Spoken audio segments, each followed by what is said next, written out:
ආයිබෝවන් සියලු දෙනාට රටේ ළඟ තිබ්බ විවසනකාරී තත්ත්වයක් එක්ක ඔයාලා හැමෝම හොඳින් පරිස්සමට ඉන්නවා ඇති කියලා හිතනවා.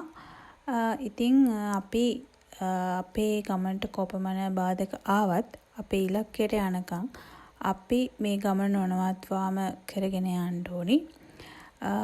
ඉතින් අපි බලමු අපේ වීඩියෝ මාලාවෙන් මේ දක්වාම අපි මෑතකාලීන දේශපාලන ඉතිහාස කොටස ආවරණය කරා. කාලීන දැනීම හා දේශීය ප්‍රවණතා යටතේ ශ්‍රී ලංකාවට අදාළ තොරතුරු ගැන කතා කරා. මහා බැංකුව වාර්තාව ගැන කතා කරා.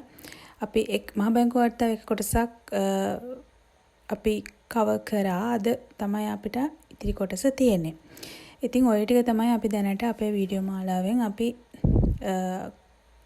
ආවරණය කරලා තියෙන්නේ. ඉතින් අපි බලමු දැන් අපිට නුදුරෙම තියෙන එක්සෑම් දෙකක් තියෙනවා. එකක් තමයි රෙජිස්ටර් එක්සෑම් එක සහ ග්‍රාම නිලධාරී එක්සෑම් එක. ඒ ගැන තොරතුරුත් මම මගේ වීඩියෝ එක අතරතුරේදී ඔයාලත් එක්ක කතා කරන්න බලාපොරොත්තු වෙනවා. අපි එහෙනම් අද බලමු අපි මහා බැංකුව වාර්තාව තමයි අද කතා කරන්නේ. මහා බැංකුව වාර්තාවේ අපි ගිය සතියේ වීඩියෝ එකෙන් ඊට අදාළ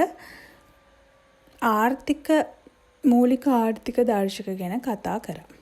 ඉතින් අපි අද කතා කරන්න බලාපොරොත්තු වෙන්නේ ඒකේ දෙවෙනි කොටස වන මූලික සමාජ දර්ශක ගැන. එහෙනම් අපේ වීඩියෝ මාලාවෙන් අපේ දෙවෙනි කොටස මහා බැංකුව වාර්තාවේ මහා බැංකුව වාර්තාවේ ඉතිරි කොටස කතා කරමු.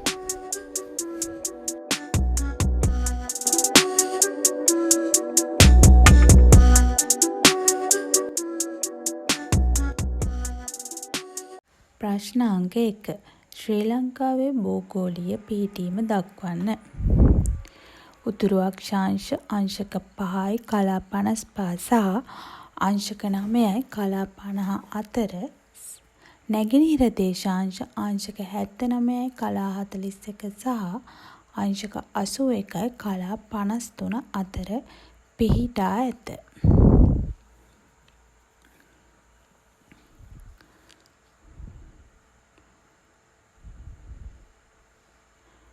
ප්‍රශ්න අංක 2. ශ්‍රී ලංකාවේ මුළු වර්ග ප්‍රමාණය දක්වන්න.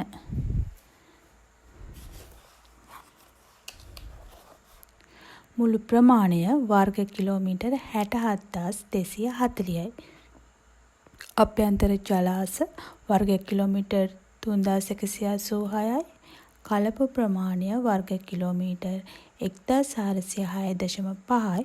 මුහුදු බොක්කේ ප්‍රමාණය වර්ග කිලෝමීටර් 345.5යි. මේවා සියල්ලම එකතුව වර්ග කිලෝමීටර් 4938යි.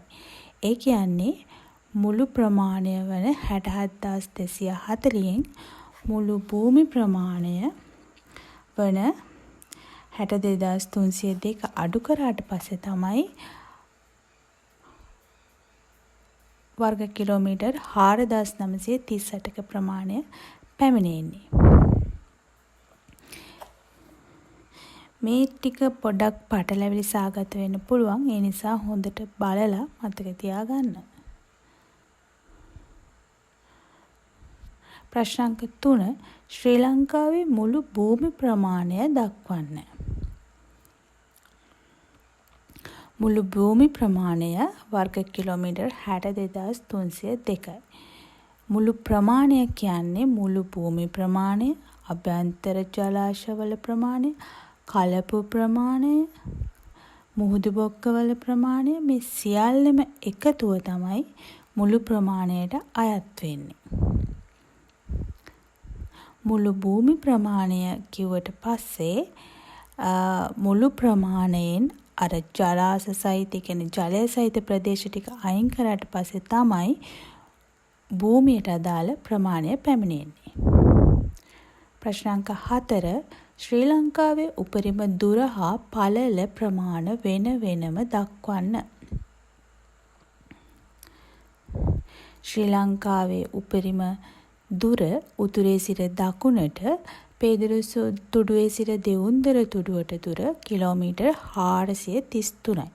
ශ්‍රී ලංකාවේ පළල බටහිර සිට නැගෙනහිරට කොළඹ සිට සංගමන් කන්ද දක්වා කිලෝමීටර් 241යි.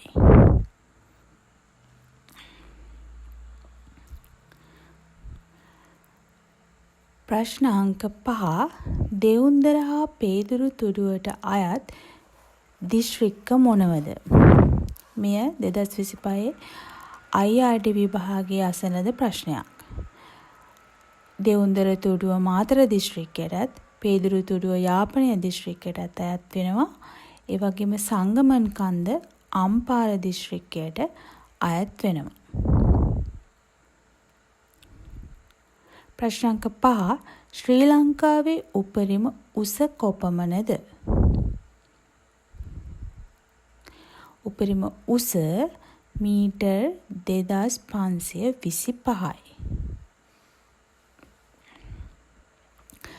ප්‍රශ්න අංක 6 ශ්‍රී ලංකාවේ ස්වාභාවික වර්ධන වේගය කීයද?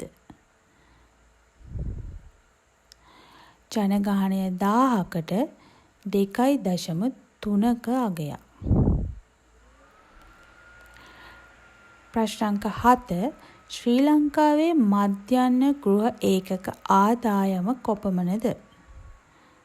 මාසකට රුපියල් 76414ක්.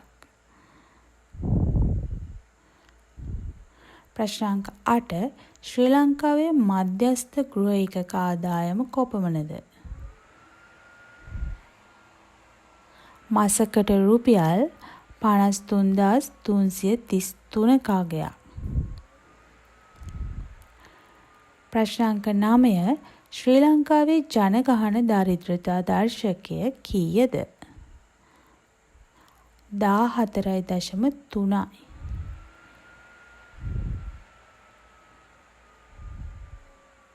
ප්‍රශ්න අංක 10 ශ්‍රී ලංකාවේ මානව සංවර්ධන දර්ශකයේ අගය කීයද? නවතමගේ 0.776. කලින් තිබ්බාගේ දැන් වෙනුවට යාවත් කාලින වෙලා තමයි තියෙන්නේ. ප්‍රශ්න අංක 11 ශ්‍රී ලංකාවේ මානව සංවර්ධන දර්ශකයේ අගයට අදාළ ස්ථානය කීයද? නවතමගේ 89. පරණගේ දැන් යාවත් කාලින වෙලා තමයි තියෙන්නේ. ප්‍රශ්න අංක 12 ශ්‍රී ලංකාවේ සේවා නියුක්තිකයන් ප්‍රමාණය කොපමණද? 79,10,000ක්. ප්‍රශ්න අංක 13 ශ්‍රී ලංකාවේ සේවා නියුක්ති අංශ යටතේ වෙන වෙනම ප්‍රතිශත ලෙස දක්වන්න. සේවාංශය 48.8යි, කෘෂි කර්මාන්තාංශය 25.7යි, කර්මාන්තාංශය 25.5ක් ලෙස සේවා නියුක්තිය බෙදී යනවා. ඒ වගේම සේවා නියුක්තියට අදාළ අංශ 3ක් පවතින බවත් මතක තබා ගන්න. ප්‍රශ්න අංක 14 ශ්‍රී ලංකාවේ රාජ්‍යාංශයේ සේවකයන් ප්‍රමාණය කොපමණද? 13,36,000ක ප්‍රමාණයක්. රාජ්‍යාංශය 84.9%ක්ද රාජ්‍ය සතු ව්‍යවසායකයන් ප්‍රමාණය 15.1ක් ලෙසද බෙදී යනවා.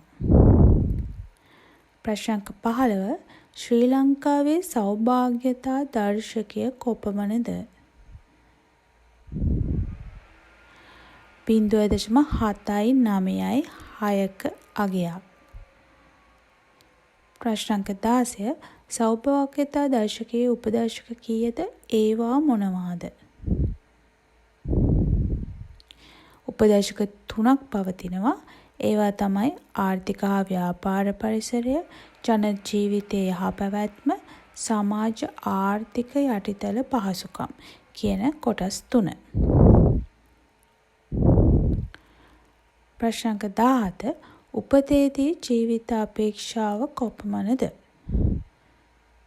ශ්‍රී ලංකාවේ අවුරුදු 75.5ක අගයක්.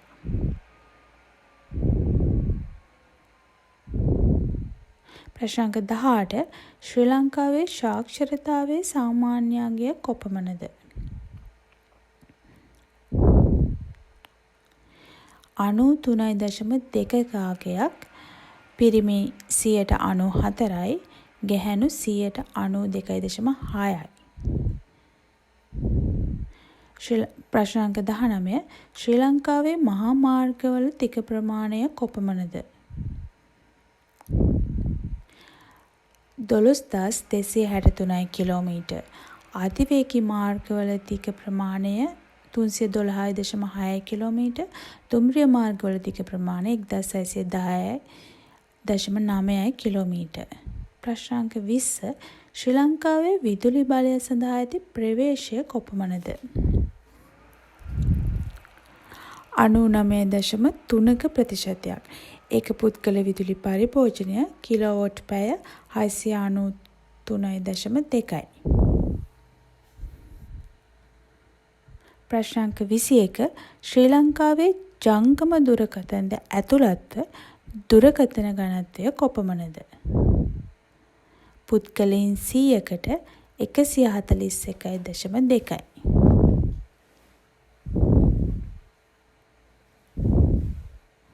ප්‍රශ්න අංක 22. ශ්‍රී ලංකාවේ අන්තර්ජාල ඝනත්වය කොපමණද? පුද්ගලයන් 100කට 105.6ක්. ප්‍රශ්න අංක 23. ශ්‍රී ලංකාවේ පිරිසිදු පානීය ජලය සඳහා ඇති ප්‍රවේශය කොපමණද? 98.8%. නල ජල පහසුකම් සඳහා ප්‍රවේශය 63.1යි. ප්‍රශ්න අංක 24. ශ්‍රී ලංකාවේ පාසලකින් ආවරණය වන භූමි ප්‍රමාණය කොපමණද?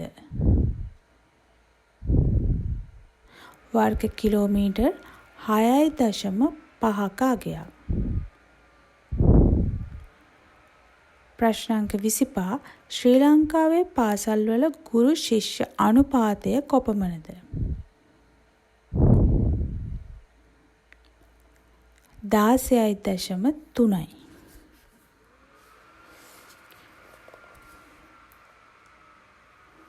ප්‍රශ්න අංක 26.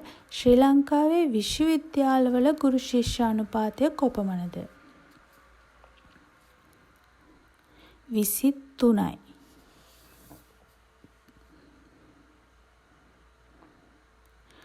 ප්‍රශ්න අංක 27. ශ්‍රී ලංකාවේ අපොස උසස් පෙළ සිට විශ්වවිද්‍යාලයට ඇතුළත් වීම සඳහා සුදුසුකම් ලැබූ ප්‍රතිශතය කොපමණද? 64.3%. ඇතුළත් වීම සුදුසුකම් ලැබුවන්ගේ ප්‍රතිශතයක් විදියට 24.9%. ප්‍රශ්න අංක 28. ශ්‍රී ලංකාවේ අධ්‍යාපනය සඳහා රජයේ වියදම දළ දේශීය නිෂ්පාදිතයේ ප්‍රතිශතයක් ලෙස දක්වන්න. 101.6%.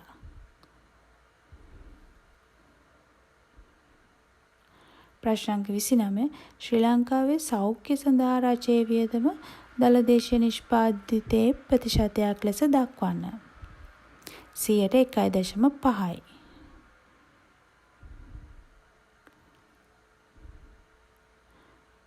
ප්‍රශ්න අංක 30.